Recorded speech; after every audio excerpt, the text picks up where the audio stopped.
So hello to you all and a big welcome and a thank you for being here today. My name is Alaya Devi and I'd like to welcome you to Triple M 132 Management for Trimester 2. And I'll be delivering the 1 hour lecture classes every Monday at this time, 2 o'clock Melbourne's time, starting today. And as I just mentioned before we began recording, these sessions are recorded and the recording will be made available soon after the class has ended. You can, and again, there's that flexible delivery there. And the focus of today's class, I should say, is going to be more on the content.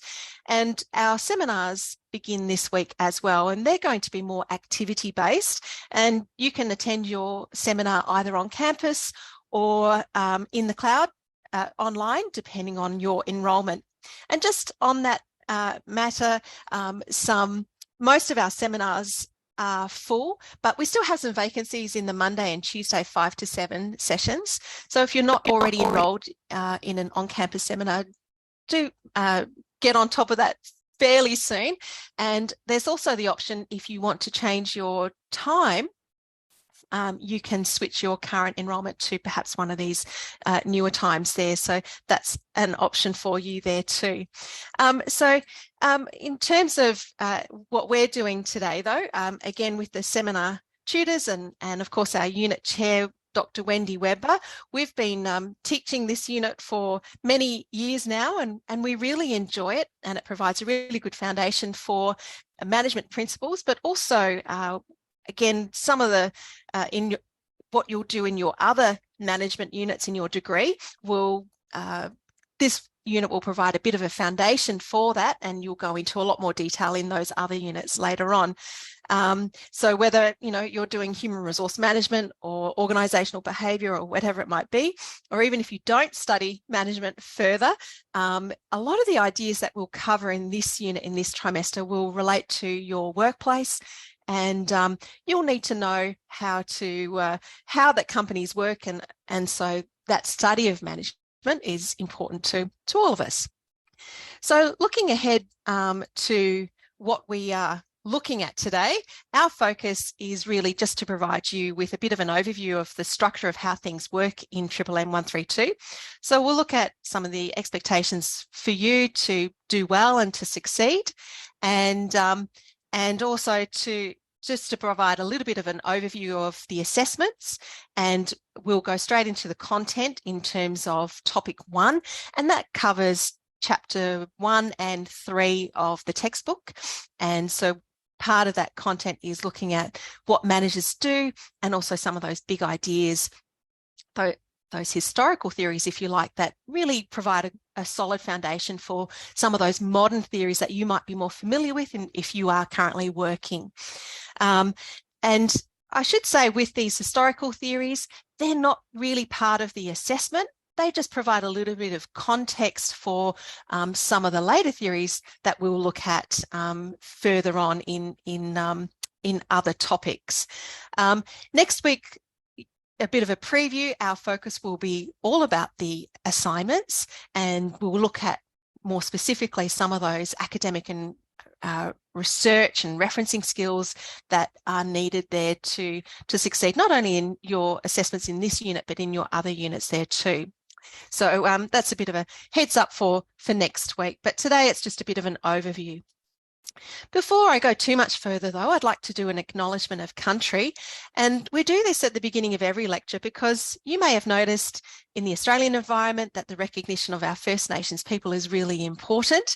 And whether you go to the football or the tennis or whatever it might be, the businesses and organisations and along with other members of the community are all acknowledging and recognising our Indigenous people.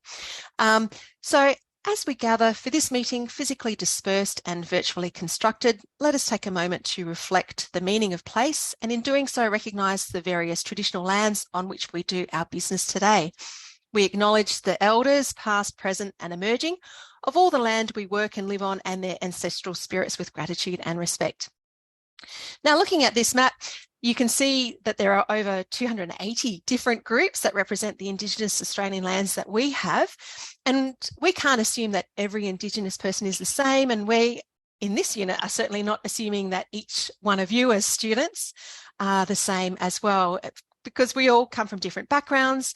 We're all at different stages of our lives. We've all got different experiences, different aims for being here. And so a key to being a student and for us to teaching you is to understand those differences and to respect them. But returning to the map here, I don't know if you've been able to locate where you are on this map, but certainly for myself, being based at Burwood, I'm on the Wurundjeri land. And so this is just, again, to be aware of part of our strategy of our faculty and our university going forward is to really try and embrace the Indigenous world that we operate in. This is most of our team here, and you'll either see them in the seminars or you will see them or you'll see their names because they're part of the marking team. Most of us have been working in the unit for many years, as I mentioned earlier, and we do that because we feel really passionate about helping first year students who are transitioning into university and to help them to do that successfully, but also because we're really passionate about management. Also here you might see, if you've downloaded the class slides there, we've got our staff and student values. And an important thing about values is that it drives the way that we behave and operate in this unit. And these are really a way in which we want to create the culture of how we work together to help you to achieve what you want to achieve in your studies. And so this list really shows the way that we want to work, and it applies to really all our Deakin units and professional lives. So just going through them, firstly, we want to be professional in every way. And that includes the way that we talk to each other, whether it's online as we are today, or in your seminar, or on campus in your seminars if you're enrolled in that way.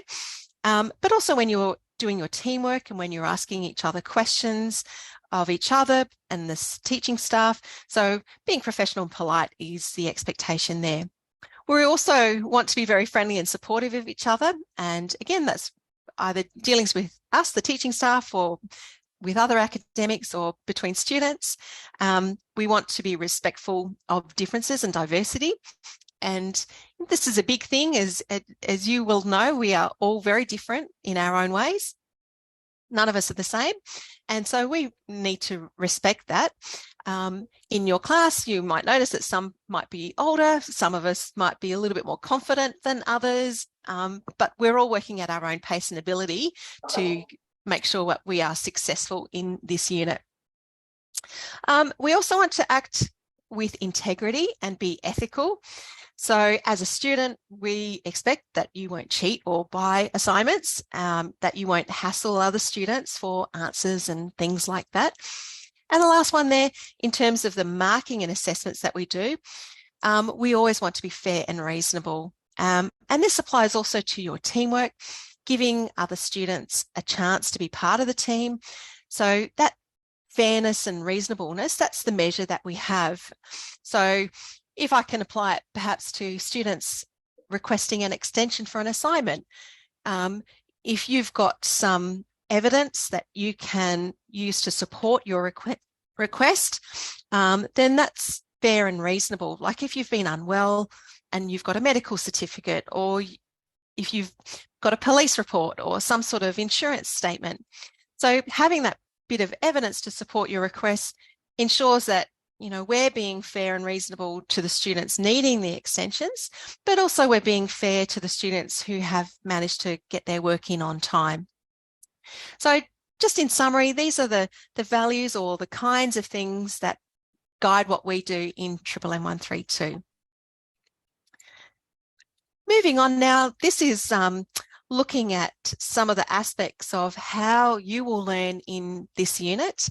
I'm just noticing there's a lot of chat messages there.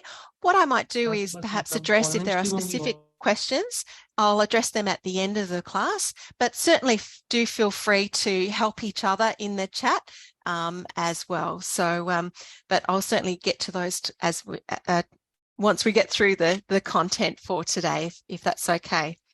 So just turning here, this is just a bit of an overview of how you will learn and be assessed on some of those theories and ideas about management, and also how they apply in practice. So we certainly encourage you to attend the classes and as you're doing now, but also you can listen to the recordings. The online seminar on a Thursday will be recorded and you can catch up that way, but certainly attending the on-campus seminars if you're enrolled in that form is a great way to meet other students, and that will be helpful to perhaps further down the track to meet some team members for that one of the assessments there, which is a teamwork assessment. As part of your studies, putting in about 10 hours per week for this unit is recommended. So that includes things like reading the textbook, as well as doing assignments and any sort of work like that. So if you're enrolled in 4 units, that's really the equivalent of a full-time job. So managing yourself well is important. The textbook that we use is free and available online.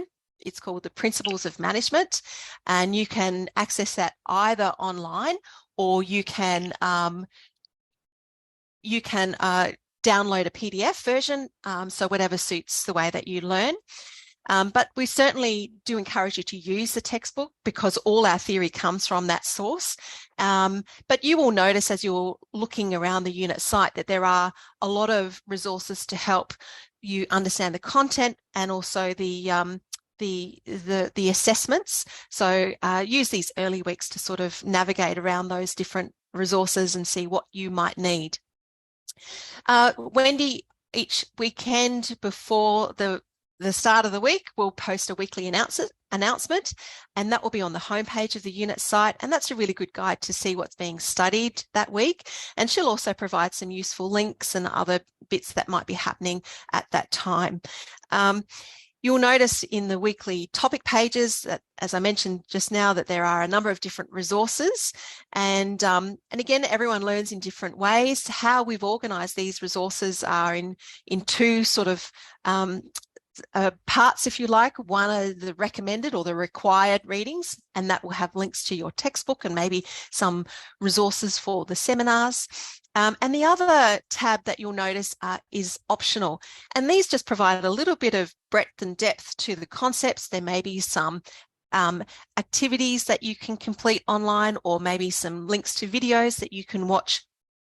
Again, optional and just a different way to access the concepts, and maybe different ways to explain some of those with examples and so on. Looking further down the list, again, we do expect you to submit your assignments on time. If they are late, then a penalty will be applied. It's 5% per day, up to 7 days. So, being able to manage your time is really important. And oops, what happened then?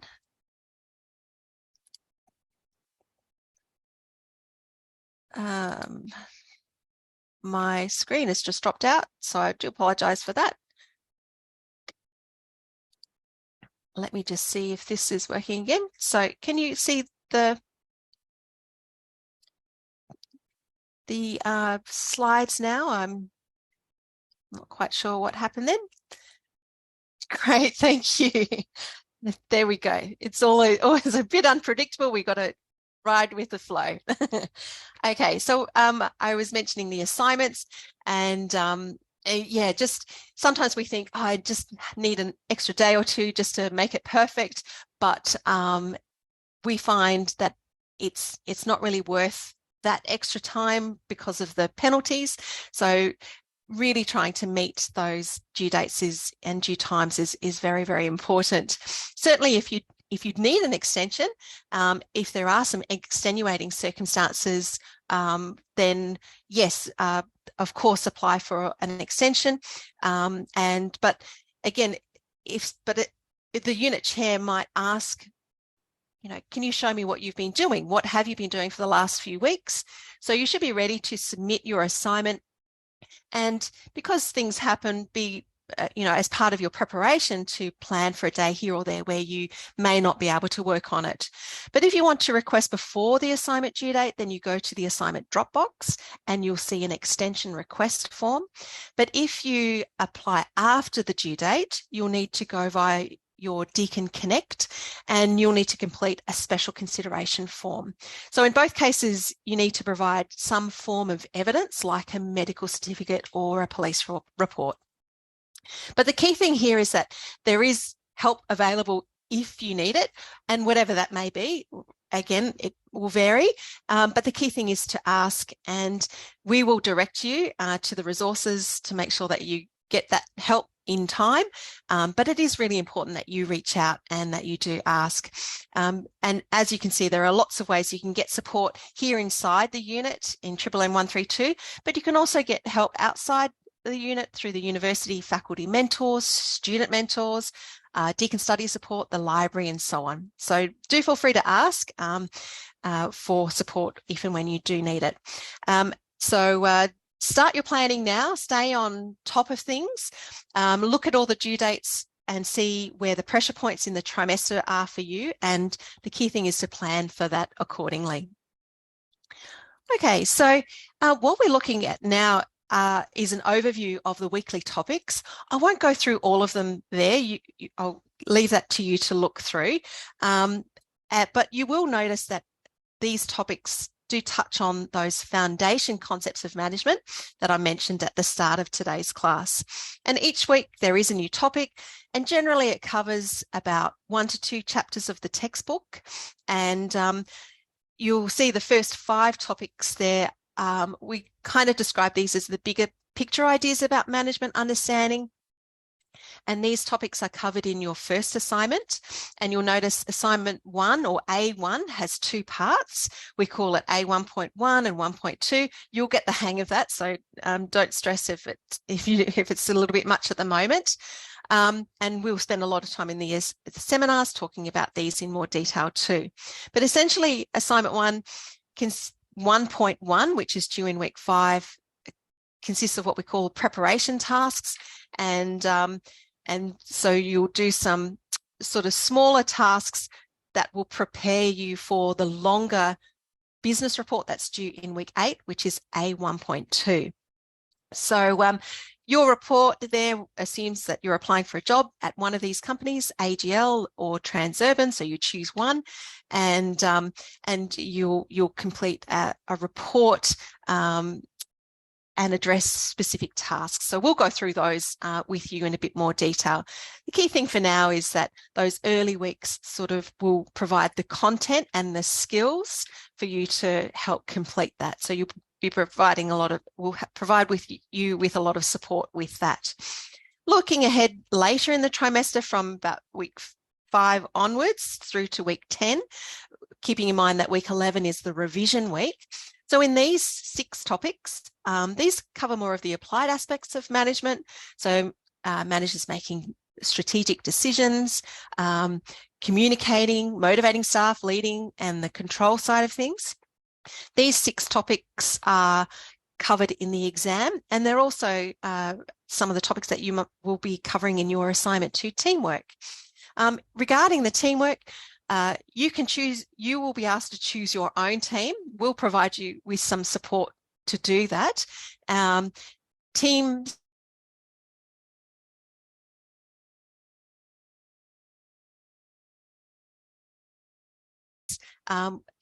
this is not due until the mid-trimester, but it's just something to sort of be aware of further down the track. Looking at the exam is a 24-hour open book exam.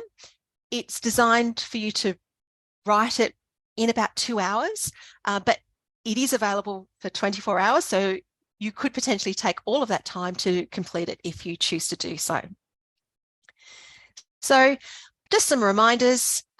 If you're new to Deakin and to the Faculty of Business and Law, you must complete your MAI 101 Academic Integrity Unit. It will take a couple of hours to do. You may have already done it, but it does need to be completed, because otherwise at the end of the trimester it will show up as a fail. To access it, just go to Deakin Sync and it will be one of the tiles there. Also, if you're new to Deakin, we strongly encourage you to join the Business and Law Mentor program. So this gets students helping other students, and you can find them on social media. You can also send them an email, and it's a great way to connect with other students. They want to help you, and it's a win-win. You've also got access to the Business and Law School Skills Toolkit, and this was written by students to help students to understand some of those essential skills needed to complete your degree. And so, for example, there are things like Excel skills, math skills, as well as some more of those written and soft skills. And our unit chair, Dr. Wendy Webber, played a really big role in developing that toolkit as well. As I mentioned earlier, in these first few weeks of the trimester, it's great to use that time to explore the Deakin Library and some of the study support resources. Our unit site has designated discussion forums and links to these resources. On the homepage, you'll see some widgets on the right-hand side to go directly to these sorts of support services. And in week 2, Sharon, our librarian, will be providing a presentation on research relevant to assignment 1. It will be recorded, but that's something to keep in mind as well. As I mentioned, the seminars and the lectures are a great way to keep up with what's going on in the unit.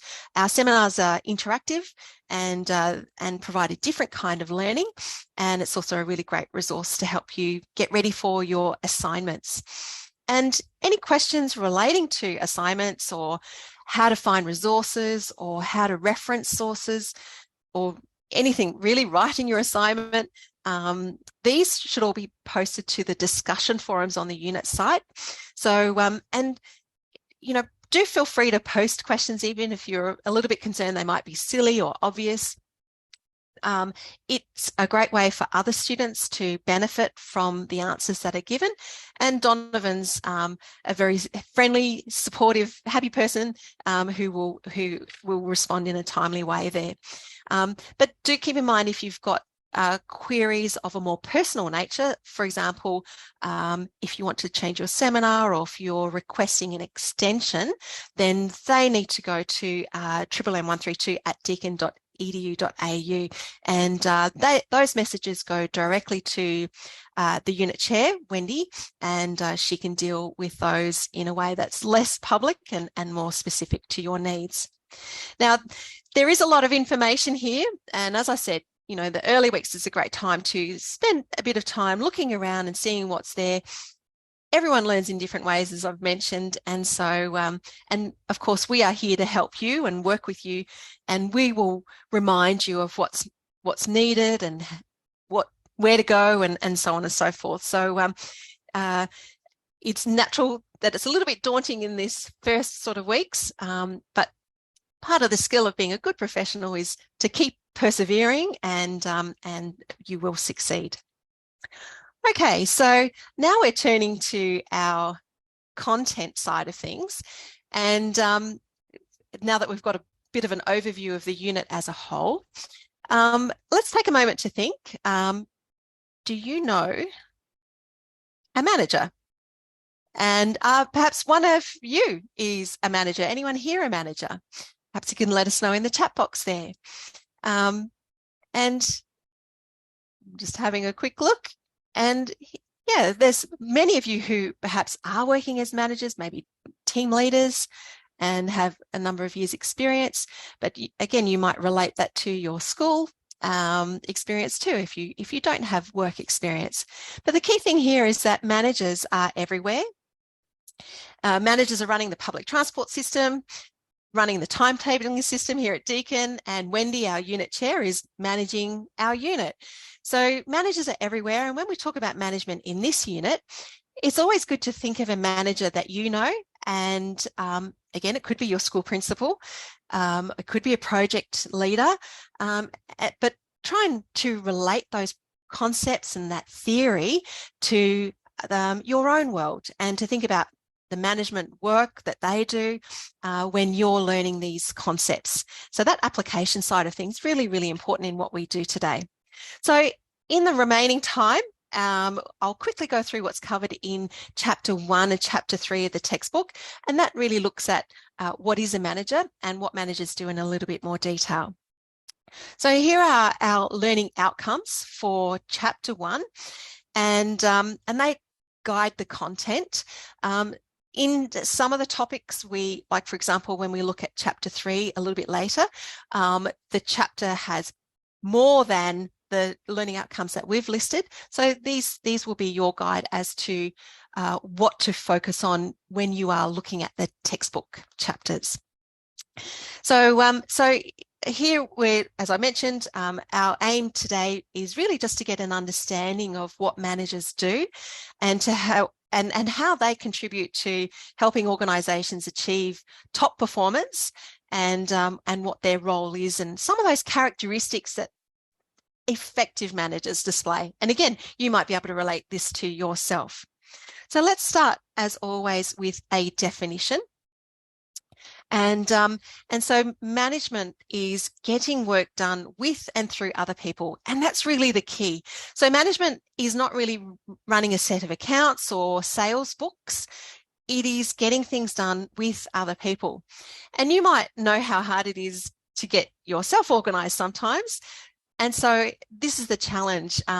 It's when you've got to get other people to do things, and because that's really what management is. It's getting other people to do things efficiently and also effectively. So when we look at efficiency, this is about things like the cost of labour, the cost of resources, the cost of money, interest rates, which is on most people's minds lately. So you're managing your resources so that you're not wasteful, but you've also got to be effective. In other words, what's being done, what you're doing has got to work, and it's actually achieving what it is that you wanted to achieve to a good enough standard. So this is where management isn't easy, because you are having to get other people to do things, and that's hard enough as it is, but you've also got to get them to do things to the quality and standard and efficiency in relation to the cost, for example, and that's much more challenging. So this is really the main goal of management, from which we'll work on. And the last point there is that managers work in organisations. So let's now look at our definition of an organisation. And again, definitions are really important, and that sort of underpins all that we do. We start with our definitions. So managers, if we're looking here, managers work in organisations, and an organisation is a systematic arrangement of people brought together to accomplish some purpose. So that purpose could be anything, really. Using our earlier examples, it could be the timetable, it could be the running of the trains, selling the cars if you're running a car sales business, or serving food if you're running a restaurant, for example. So the aim here is really to accomplish some specific purpose. And nearly all organisations have these features that we can see at the bottom of the screen there. So they've got to have a goal or several goals. So what is it that they're trying to achieve? Organisations are also full of people, and they've got to have some kind of structure that outlines, who's the boss, or who's the waiter, who's the cook, things like that. So people in organisations are structured into jobs and roles, and sometimes they could be structured into different states or locations, or if you're in a big department store, you might be located on different floors. And the last part there is that there's some kind of operating system. So an operating system in an organisation is where an organisation gets inputs, as we can see there in the blue box, and those inputs come from outside the organisation. And so that could be things like the labour, the people who come into the work, or it could be money that finances the business. So those inputs go into the organisation from the external or outside environment, and then the organisation does its thing it transforms those inputs to an output that leaves the organization and then goes back out into that environment outside. And that could be maybe a service or even a product. So essentially the operating system means taking inputs from the external environment. They then go through that transformation process, which is in the yellow box. And again, depending on what you're doing, making widgets or providing food or a service or education, in the case of Deakin, they go through a transformation to become some kind of output. And that's an organization's operational system. So it's all very much connected. And so the key point here is if you're in a business working for yourself, you're not an organization and you're not managing people, because management needs people. So let's have a look here. This is now, again, when we're talking about what managers do, we focus on 4 main functions. And one of the early theorists, who wrote about management in the first part of last century was a Frenchman called Henry Fayol. And he said, if you want to run a business, then there are several things that as a manager you need to do. And a lot of these principles still apply today. And the first one there, and if we look at it in a more modern context, the first one there is, Fayol said, managers have to plan. They also have to organize, they have to control, and they have to lead. So managers plan things, they organize their resources, they control to make sure that they're planning and the resources are working in the best way for the company. And they lead by motivating the people that are working for them. That planning is really important because it provides them with direction. They set out their goals, then the strategies are developed to work towards that goal. With the organizing side of things, this covers this type of work that people do, how the organization is designed, and with the controlling, this checks that what we're trying to achieve as managers through our plans is actually taking place, it's actually working. So it's not about just controlling people to work harder, but it's about maybe controlling or monitoring the money through having a budget, or it's about controlling the quality of that product or service that you're providing. And if things aren't going to plan, then taking some sort of corrective action so that you do get back on track. And finally, leading there, as I mentioned, it's about motivating people to do things, and having an influence on the behavioural side of things so that you are working towards those goals. And communication is a big part of that. So if we summarise the main functions about what managers do, it's these 4: planning, organising, leading and controlling. And an interesting thing about Fayol and these 4 functions is that, we don't really split them up. These are all mixed together, if you like, and you can see those arrows, that connection between those different parts. Now, looking at the next part of today's topic, we can see that in an organisation there are different levels of managers. So there's the top managers, such as a CEO. We've got the middle managers, such as a general manager or a regional manager, followed by first line managers, and they might be a shift supervisor, and then the team leaders. Now, looking at these different jobs at different levels of managers, they each have different jobs and responsibilities, and that's dependent on their level. So if in a larger organisation, they'll tend to have these different levels that are much more clearly defined. But even a smaller organisation, they might not have all of these levels, but they might have maybe just a top level manager and maybe a group of team leaders. So the size of an organisation has an impact here in terms of the kinds of managers that are found. And there are also different kinds of managerial roles, and this comes from Henry Mintzberg. And Mintzberg didn't really go along with Fayol's view of the management functions. And so instead he looked at the roles to describe what managers do. And he found that there were 10 roles that managers perform in general, and they would divide it into 3 main areas that you can see here. If we look at the first one, which is the interpersonal role, and these are really those human roles, and these are linked often to a manager's status where they're dealing with other people. So examples are like the company's figurehead, and you know, when Alan Joyce was the CEO of Qantas, he's not anymore. He used to be in the news quite a lot. We used to see him with his large profile talking about Qantas and what they were doing and so on. Managers also use their interpersonal skills to lead and motivate others, and they also connect with others in different departments in the organisation, in different sections, or even outside of the organisation to other organisations. They might liaise with workers there. So these require really good people skills because you're liaising with internal and external people to your organisation.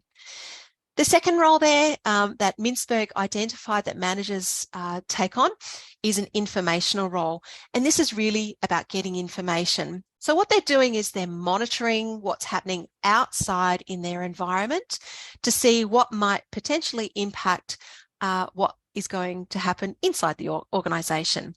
So, for example, a lot of managers will be looking at last week's decision by the Reserve Bank to keep interest rates on hold, or they might be looking at their supply chain and seeing, which products are in short supply. They also then will disseminate or share information to their suppliers or employees, and they're also a spokesperson.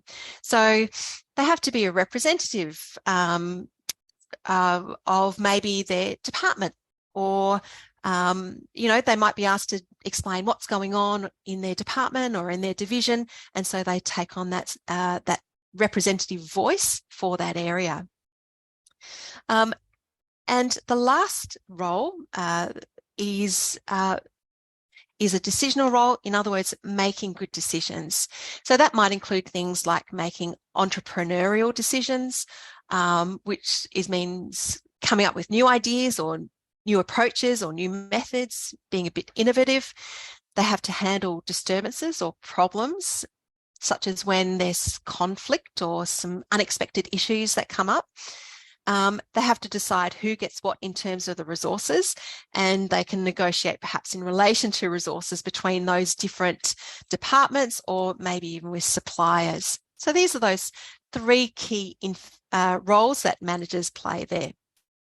Now, another way of looking at what managers do is from Daniel Katz, and he looked at this time at the skills of managers. And so what he focused on in terms of the skills was, he said, performing the functions of management and the roles that managers take that we looked at just now. But these 4 skills play a big part in how well, in their effectiveness, if you like. So the first one there is a manager has to have good technical skills.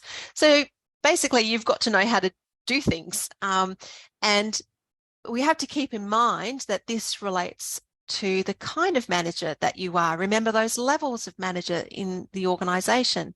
So, for example, if you're the CEO of McDonald's, you'll need different technical skills to the team leader of McDonald's.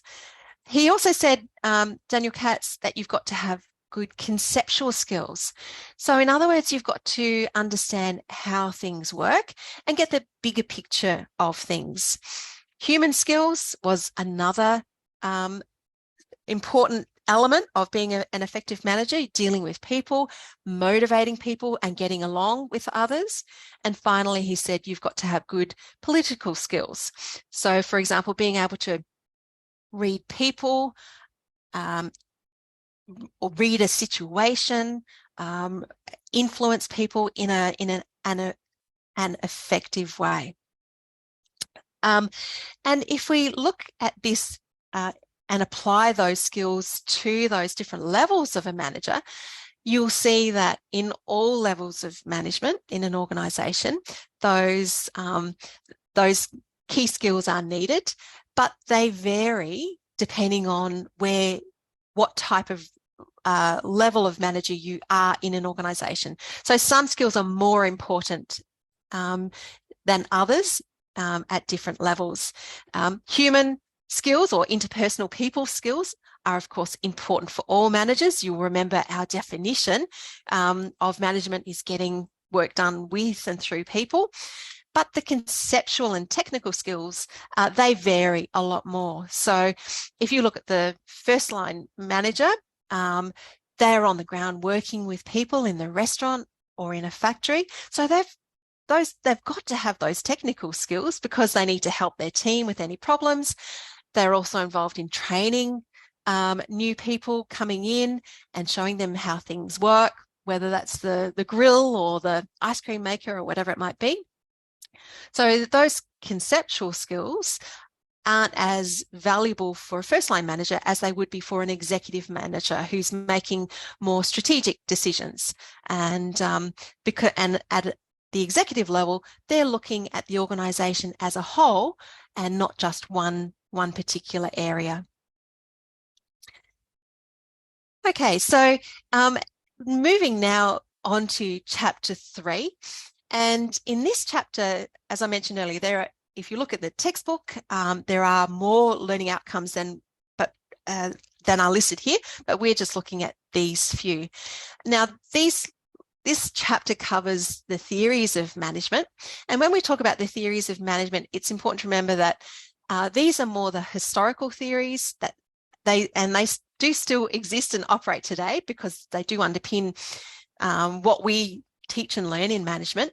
But it's really only this week that we specifically refer to the term theories, but really in reality, everything we teach is theory, but it's just a bit more of a modern application of what we're looking at here. Now, you don't need to memorize these theories.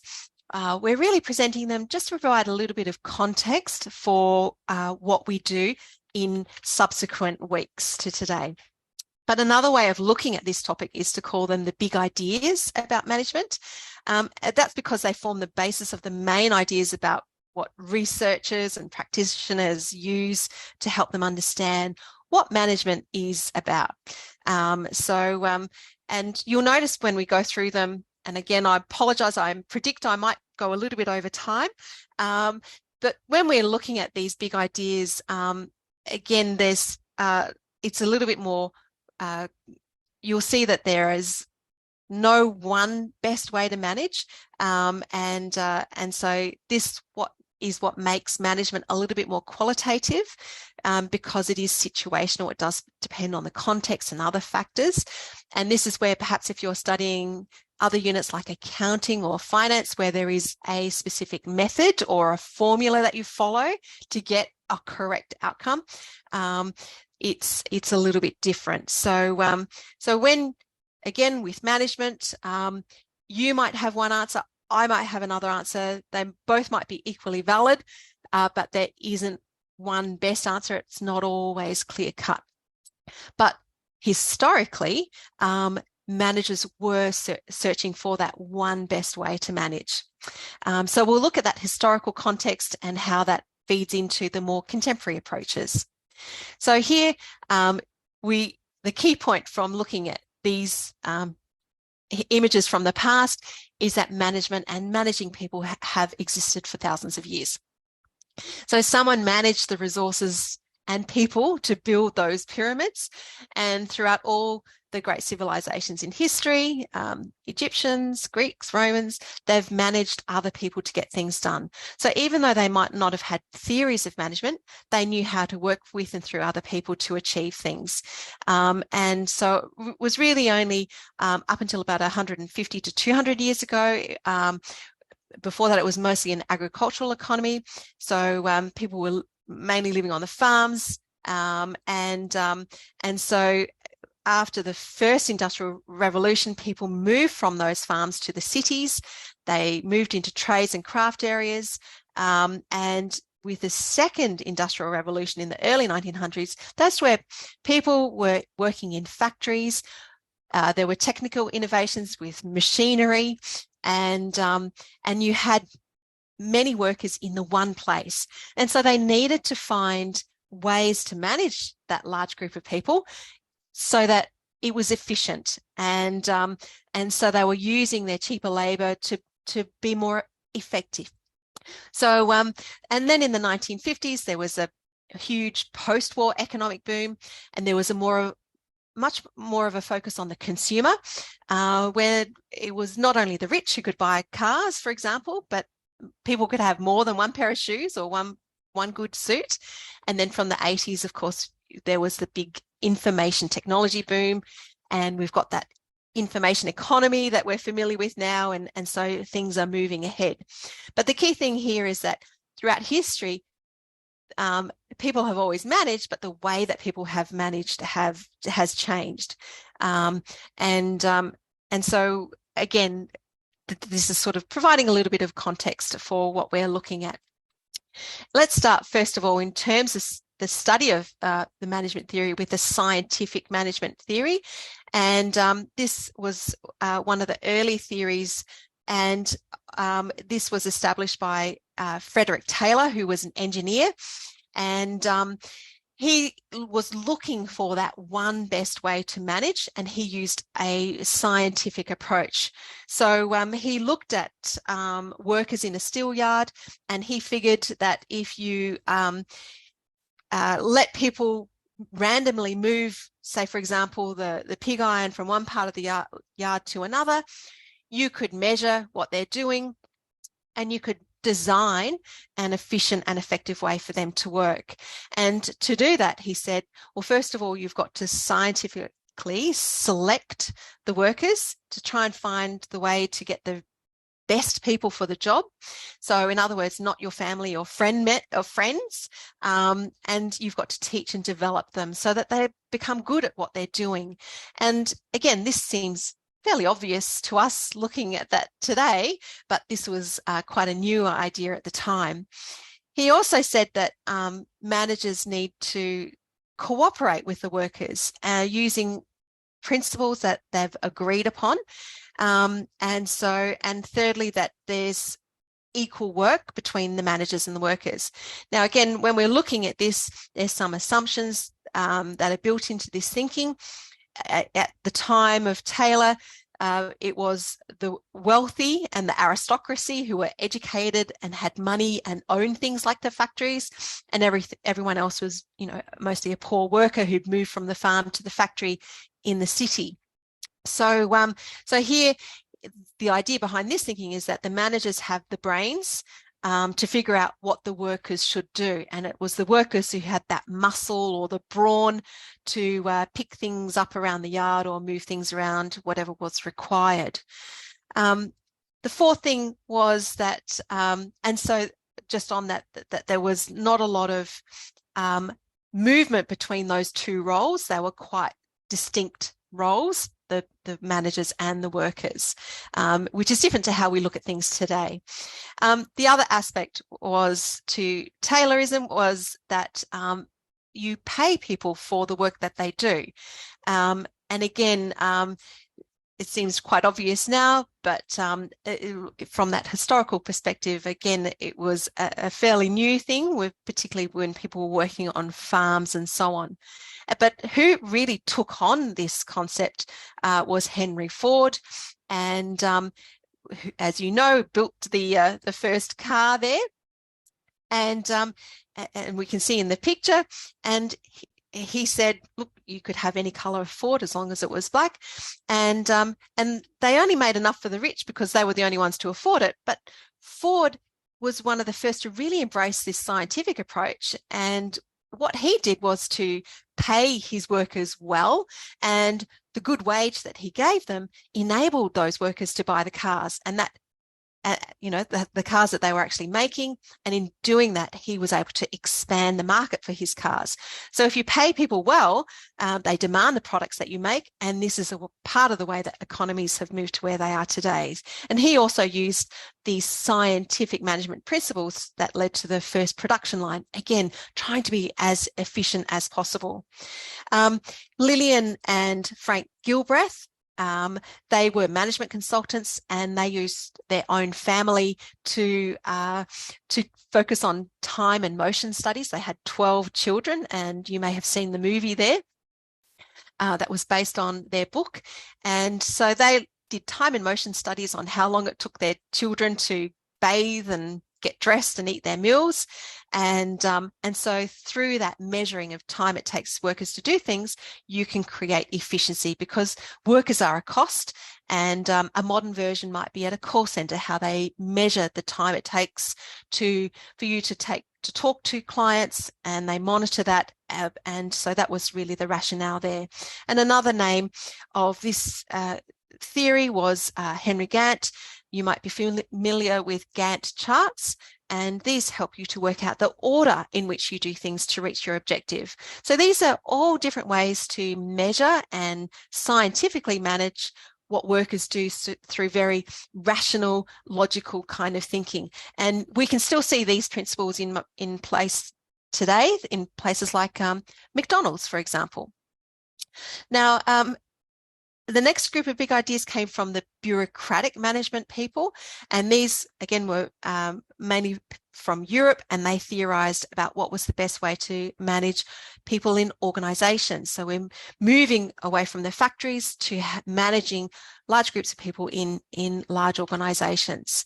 And so Max Weber was a sociologist. He looked at what the ideal organization was. And he, again, took a very rational approach and using rational principles to try and achieve the organizational goals. So, for example, he said, you've got to hire the best person for the job, and not what you feel or your friends or family think or your political connections. So you've got to have a system in place where people are hired on merit, because that's far more rational. He also said, and a bureaucracy is a system of decision-making, and is the ideal where you can have well-trained human resource managers and accountants, for example, and they can manage the organisation. And that those managers have to be rational when they make decisions, so that there are processes. For example, when you apply for a job, you have to meet certain criteria. And this is a bureaucratic way that's behind many big organisations and big companies today. And this is Wendy's dog, Max Weber. And again, applying this to yourself, if you were working in an organisation that wasn't organised, if you had 300 people turning up every morning and they had to figure out what they were doing that day, it's a bit chaotic. It's just too random. Again, if you're starting an assignment and you're not quite sure about what resources you need or how long it will take or what skills you need to do, it causes confusion. So that's why things have to be organised, and so that's the thinking behind some of these processes. And here we've got some other examples about how organising is linked to effectiveness. And that's why when we talk about management, we talk about managing and organising, or management and organisations, because organising by definition is the best way to manage the resources in the firm. And the main resources are its people. So you've got to get the best skills for the right job. And here on the screen is just some examples of organising that you might relate to. We've got the netball team. So each member has a specific job. We've got the goalkeeper and the goal shooter, and there are rules about what positions they interact with in the game and what the rules are for those interactions, and how they engage with others. And we've got the hospital example too, with the doctors and the nurses, and that organisational chart, how we can organise resources between the different departments. So organising is about who does what, when, and where simply. Now, moving to the next theory, this is from Henry Fayol, and he, remember, is behind the modern version of our 4 functions of management, which we looked at earlier: planning, organizing, leading, and controlling. And Fayol thought about the best way to organize a large company through these principles, and he came up with 14 principles of management, and these principles impact the people, but it's really about the way that it's all organized and put together. And you might apply these principles today to government departments, like we've got the Centrelink there example, but also an army, or really any large group of people. So things like dividing the work, making it clear who has authority, having some sense of discipline, and so on. So I won't go through all of those, but basically from this you can see that these are, when we're looking at Fayol and the other experts, these are really ideas from last century, but we can, and they have been challenged, but we can see that those key concepts about having some sense of order, having a clear idea about who reports to who, paying people well, these are concepts that still exist in organizations today, particularly large administrative or bureaucratic organizations like governments, and I'd even include Deakin University there too. So here we've looked at the scientific approach of getting the right people in the right place at the right time, and the administrative approach of how to manage them. But something might be missing here, and that's the human side. So in the workplace, we need to get on with people. And so we also need to design jobs that are psychologically satisfying, or where workers have a psychological contract with their bosses, which affects how committed they are to their job. And previously, this wasn't really considered very much, because the focus was on getting people to work harder, more effectively and efficiently. But have a think about how you would feel if you're in a job and your hard work isn't appreciated. So this psychology side of things, if you like, is important as well, and makes us feel a bit appreciated, and that the good vibes, the culture of the place is a big part of that. So the next big management theory is human relations management, and this has influenced a lot of the human resources theories that you might be familiar with. It was created around the same time as the other theories that we've looked at, and Mary Parker Follett was the main person behind it, and she brought that beating heart, as you can see there, into management. And she said that managers, she said that successful organizations depend on management treating their workers well. And part of that theory was one of constructive conflict. So she said, you don't have to get along with people at work, but you need to respect each other, and you need to respect each other's differences. So you can be in conflict with each other, but you need to be constructive. And she said that managers should have power with their people rather than over their people. They should share their power. So it's not just about the boss telling workers what to do and how to do it. She also said that your authority as a manager comes from your knowledge and experience, and not just because of the job title that's above your door. And so an aggressive, domineering leadership style isn't something that should be encouraged, it should be avoided. And that coordination and control in organisations should be based on facts. And today we'd call that evidence-based decision-making, rather than decisions based on your personality or friendship groups or just how you're feeling. So Mary Parker Follett really brought that human view of organisations, and we can see a lot of this later on when we look at theories relating to motivation and job design. And again, when we're looking at a lot of these management theories, we're always looking for evidence to prove whether it's right or wrong. And Elton Mayo, he was actually from South Australia, and he was doing some research in America, and he was actually doing research on scientific management theory at the Hawthorne Light factory. And he was looking at how to get the workers in the factory lines to be more efficient and to work faster, but his research wasn't working. But what he did discover through a happy accident was that he found that the workers, because they were getting noticed and observed by the researchers, they were very motivated and they were working harder for those reasons, not through the scientific principles that he was researching. So his research went wrong, but he found that the human factors were very important, more so than the physical conditions of the work design.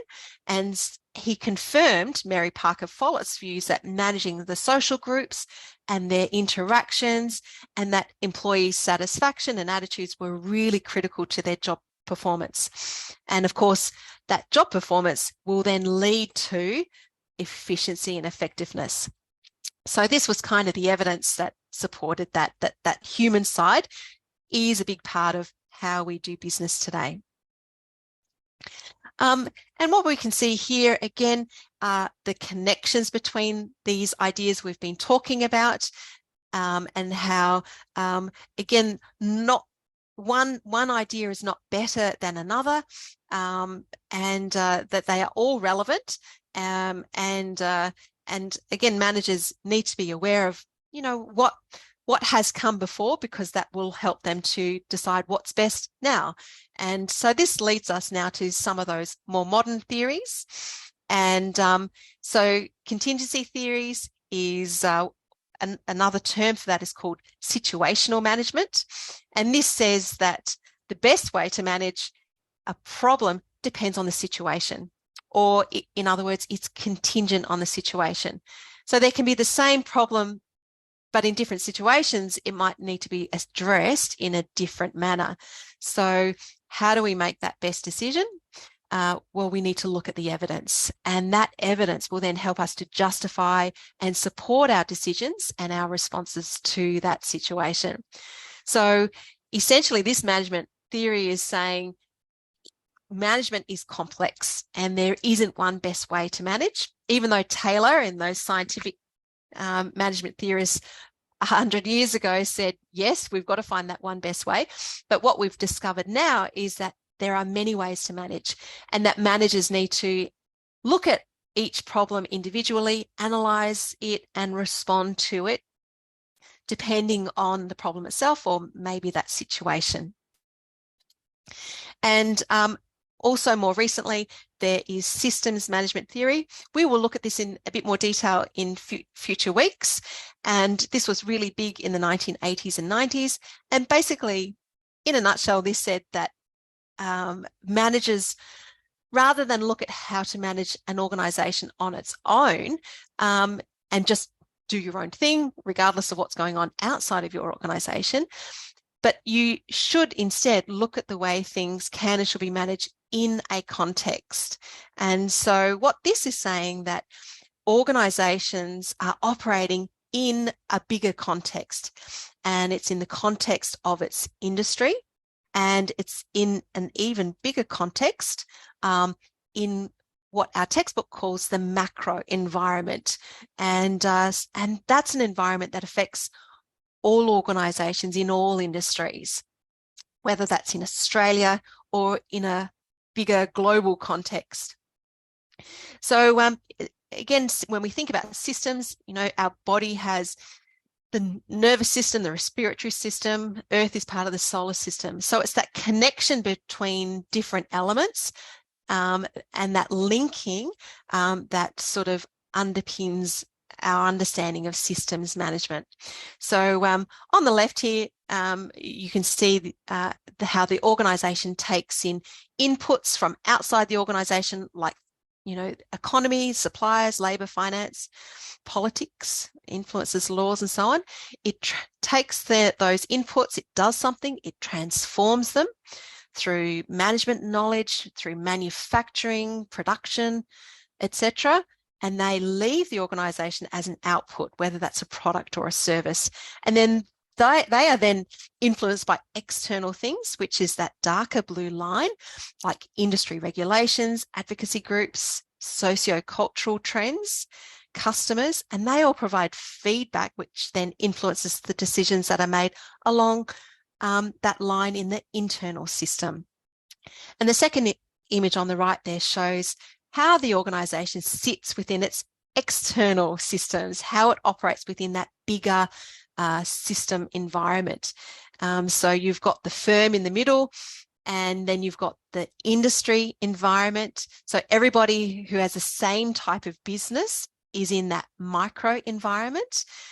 So all the universities would be in the university micro environment. And then you've got that other external environment, which is the macro environment. So these are those bigger picture kind of influences there, like the politics and the laws and the demographics of the population, the age and so on, the makeup of the population, and they affect these factors in that macro environment. They affect everybody or all the players in an economy. So whether you're Deakin University or a bank, you will all be affected by the technological factors that are going on in that environment, for example, like the NBN or interest rates. So when we look at the three systems of an organisation, they've got that macro environment, the bigger picture or the task or industry environment, the micro environment, and you've got that internal environment, what's going on inside the organisation. So the two most modern theories, just to sum up, are systems management theory, which you're looking at now, and the previous one, contingency theory, because those two theories provide flexibility and that flexibility allows us to look at all the other theories together and not just to say this one's best and the only one, but to instead perhaps look at which theory might be useful at a specific time. So again, just a reminder, we will go into more detail on those more modern theories in future topics. So that brings me to the end. Thank you for those people who have stayed. I do apologise for running over time. And again, if you were unable to stay to the end or miss the beginning, this session has been recorded and I will upload the link to the week 1 folder and you can access it there. So for this week, have a great week. Do attend your seminar. Take note of the vacancies in the Monday and Tuesday seminar. There's some freedom to move around if that's what you choose to do. Do have a look at the Cloud Deakin site to become familiar with some of those resources we talked about at the start of today's lecture. And have a look at the textbook if you haven't done so already, Chapter 1 and Chapter 3. Become familiar with how to access that, what your preferred style is, whether it's online or the PDF. And of course, take a moment to sit down and plan how you're going to approach trimester 1 with the due dates, with assignments and your other units. Any questions, you are always welcome to post them to the discussion forum or ask your tutor in the seminars. And we look forward to getting to know you further in future classes and seminars. Thanks for joining me today. I'll stop the recording now. I will have a look at that enormous chat box and address any questions that you might have. So if you have some time, you're welcome to stick around. So I'll stop the recording now and thanks again. Enjoy week 1.